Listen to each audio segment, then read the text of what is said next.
Assalamu alaikum, beautiful people. Guys, this is part second, civil engineering basic knowledge. Before this video, I discussed part first.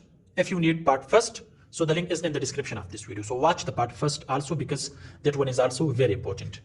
So guys, in civil engineering basic knowledge part 2, we have the first one, volume of cement bag. What is the volume of cement bag? The volume of cement bag is 1.25 safety and 0.347 cubic meter. Okay, this is the volume of cement. The second one is height of the kitchen and bath should be minimum 3 meters. Height of roof, you can say, should be minimum 3 meters.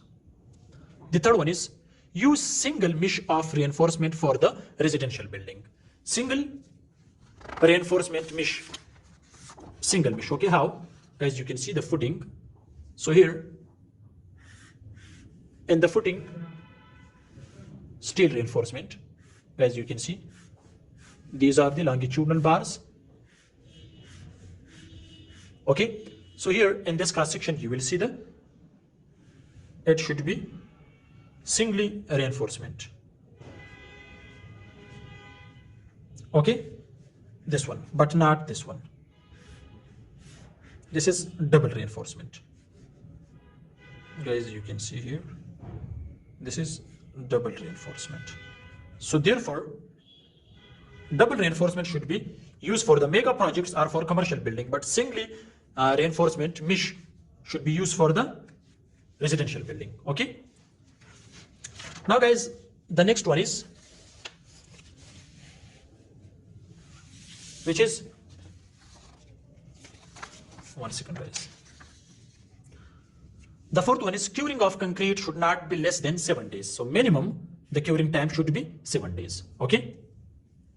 For any structure, beam, column, slab, okay, etc. Minimum 7 days. Fifth one is water absorption should not be more than 15%, especially for bricks. If any material absorb more than 15% water, so don't try or don't use those materials in building construction. Okay, not more than 15% water absorption. The sixth one is electrical conducts or circuits shall not be run in column. I saw in many projects, as you can see here, for example, this is column. So in most of the project I saw, they are using PVC pipes for the rainy waters inside the column. Okay, so guys, this is wrong. Don't run any electrical circuits or conducts or PVC pipes for the rainy water or for the sanitary. Okay, so electrical conducts or other rainy water pipes should not be run in a column. Okay.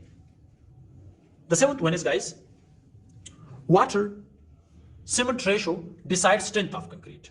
Water cement ratio decides strength of concrete. If you increase the water cement ratio, so it will increase the workability. So when you have more workability, so the concrete is not strong. So water cement ratio decide the strength of concrete. This is the technical term. Okay. The next one is, guys, minimum size of the column is 9 by 9 inches. As you can see, this is column. So the column size should not be less than 9 by 9 inches. Okay, especially for commercial building. Okay. Ninth one is minimum size of the footing should not be less than 2 by 2 feet. As you can see, size of the footing should not be less than, this is the minimum size of the footing, 2 by 2 feet. This is minimum, as you can see inside column. Okay. The next one is the last one, that is we should provide grouting after slab casting for fill up the voids. When we complete the concrete work in RCC slab, so there after maybe after 1 hour, 2 hour, or after 24 hours also, but you can say after 3 to 4 hours you should use the grouting. Okay, grouting, use water in the cement. Okay, and